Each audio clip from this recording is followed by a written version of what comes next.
Number हम लोग जो सोल्व करने जा रहे हैं वो है केमा दूसरा, है ना। प्रश्नावली 7.2 क्लास 10th के दूसरा क्वेश्चन मैथ का सोल्व करने जा रहे हैं, जो कि मोस्ट VVI है। बात समझे। आइए इस क्वेश्चन को हम लोग सबसे पहले पढ़ते हैं कि क्वेश्चन कह क्या रहा है। तो क्वेश्चन है आपका कि बिंदुओं 4,-1 4,-1 और 2,-3 को जोड़ने वाली को समत्रिभाजित है ना, समत्रिभाजित करने वाले बिंदुओं के निर्देशांक ज्ञात कीजिए। बात समझे, है ना। यहाँ पे समत्रिभाजित कहा है, समत्रिभाजित। भाई मेरे यहाँ पे क्वेश्चन फिर से एक बार मैं देख लूं तो क्वेश्चन कहता है, आप क्वेश्चन पर ज्यादा फोकस कीजिए तभी आपका आंसर समझ में आएगा। बिंदुओं 4,-1 और -2,-3 को जोड़ने वाली को समत्रिभाजित करने वाले बिंदुओं के निर्देशांक ज्ञात कीजिए। तो आइए हम सबसे पहले यहाँ पे डायरेक्ट कहेंगे हल, है ना। और हल कहने के बाद में हम लोग कहेंगे मेरे भाई, एक मैं फिगर बना लूं जरा, है ना, एक रेखाखंड ले लूं। ये है आपका कोची रेखाखंड, क्या है रेखाखंड, जिसका हम नाम रखते हैं, हाँ चलो तुम्हारे बात, मैंने यहाँ इसका नाम रखा P और Q, है ना। अगर P का निर्देशांक में देखें तो इसका देता है आपका 4,-1 और इसका क्या है आपका -2, और -3। बताइए यहाँ तक किसी को दिक्कत है? नहीं। अब यहाँ पे कहता है समत्रिभाजित।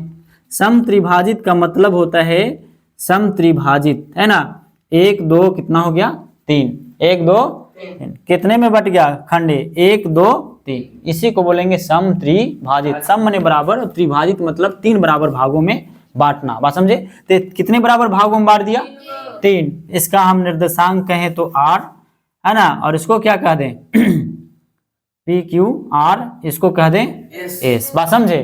बोलो कोई दिक्कत है जी? अरे कोई दिक्कत नहीं। समत्रिभाजित का मतलब समझ में आ गया।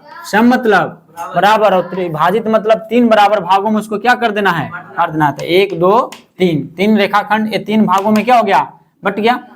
अब देखो, अब मैं यहाँ पे तुमसे कहूं, है ना, कि बिंदु जो ज्ञात करना है, हम कहेंगे कि वह बिंदु जो ज्ञात करना है, इसके लिए आप कहो चलेंगे हम लोग कहाँ से, इसको हम कह दें R के लिए चल रहे हैं, ठीक है।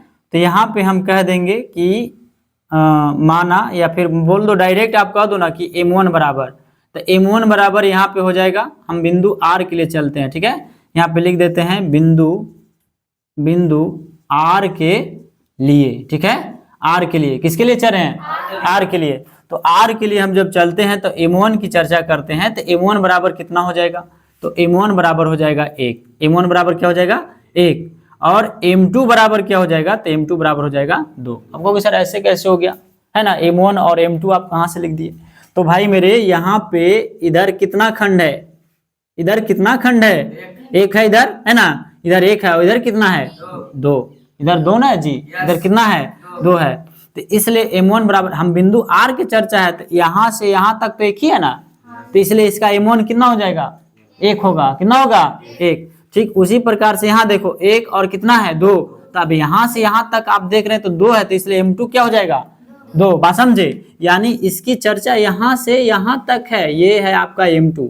बात समझे। तो M2, और यहाँ से यहाँ तक है इसकी M1। बात समझे, क्या है M1। बात समझे है। तो इसलिए इसको कितने अनुपात में बांट रहा है, तो 1:2। बात समझे।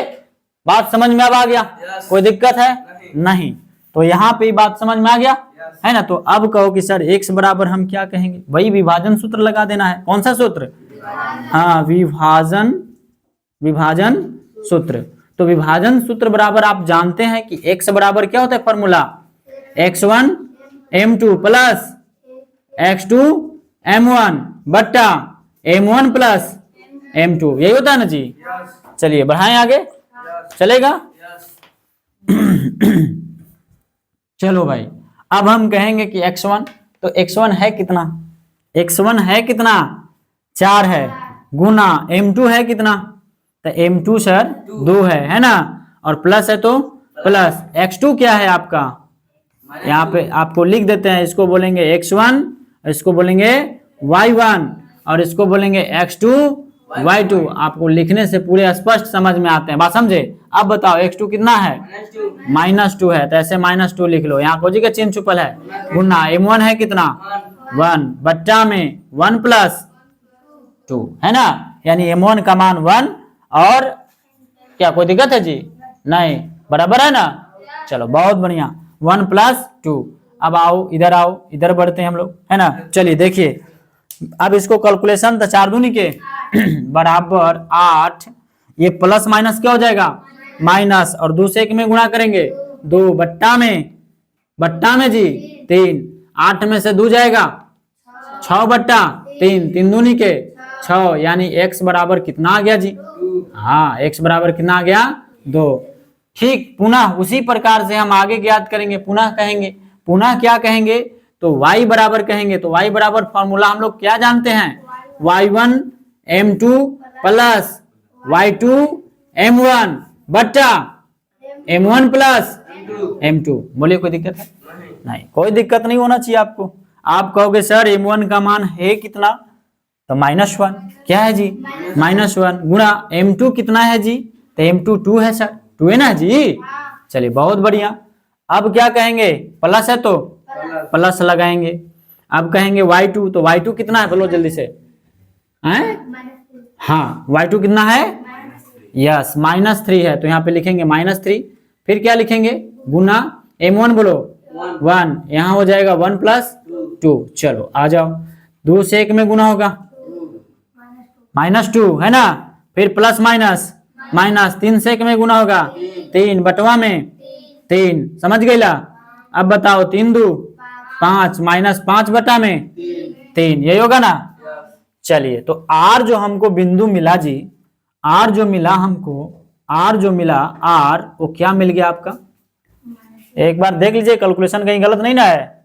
-2 ठीक है, 3 ठीक तो है ना, कोई दिक्कत है, नहीं कोई दिक्कत नहीं है। तो इसको हम बोलेंगे मिला हमको 2, -5 बटा 3, यही मिला ना।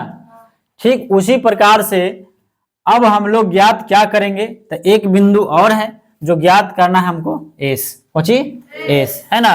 तो अब कहेंगे बिंदु S के लिए, बिंदु हाँ बिंदु S के लिए, तो बिंदु S के लिए m1 की चर्चा करो मेरे भाई। तो बिंदु S के लिए जब m1 कहते हैं तो m1 बराबर कितना हो जाएगा, बिंदु S। तो बताओ यहां से यहां तक हम इसको क्या मानेंगे, m1 क्या मानेंगे, अरे बिंदु S, इसका चर्चा हो गया ना अब, ठीक है, इसकी नहीं है अब इसकी है। तो m1 बराबर यहाँ पे हो जाएगा अब कितना, 1। m1 बराबर कितना हो जाएगा जी, m1 बराबर कितना हो जाएगा, m1 चाहिए ना, है m1 बराबर यहाँ पे कितना हो जाएगा, ओ सॉरी, m1 बराबर यहाँ पे 2 हो जाएगा। m1 कितना हो जाएगा 2, हाँ m1 2 हो जाएगा, m1 कितना हो जाएगा 2, और m2 कितना हो जाएगा 1। देखो यहां से यहां तक चलेंगे तो ये m2 है ना, तो m2 यहाँ पे कितना हो जाएगा 2, सॉरी m2 हो जाएगा 1, m2 क्या हो जाएगा 1 हो जाएगा, और m1 कितना हो जाएगा 2, बात समझे। तो अब चलो, अब कहो x बराबर, तो x बराबर फॉर्मूला क्या हो जाएगा बताइए, x1 y2 sorry x1 m2 है ना, प्लस x2 m1 बटा में m1 + m2।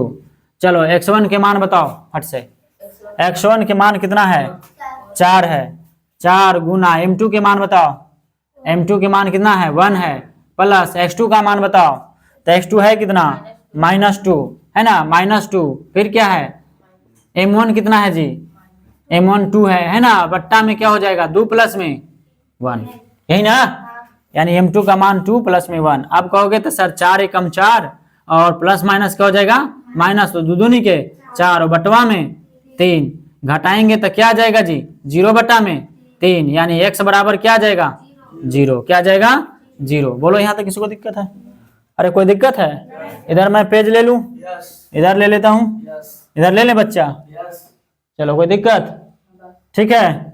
चलिए आइए, अब y बराबर हम लोग फॉर्मूला क्या कहते हैं बताओ, y बराबर क्या कहेंगे जी, y बराबर कहेंगे y1, बोलो y1 m2 प्लस, हाँ y2 m1 है ना, और बट्टा में क्या हो जाता है, यस m1 प्लस m2। तो आपसे पूछा जाएगा कि y1 है कितना, यस -1 गुना, बताओ जी m2 1 है ना, प्लस y2 -3 कितना है, -3 गुना, बताओ 2 है जी, 2 बट्टा में 2 प्लस 1 क्या हो जाएगा, 1 1 में गुना होगा -1, फिर यहाँ क्या हो जाएगा, -3 दूनी के 6 बट्टा में 3 जोड़ दो -7 बट्टा में 3।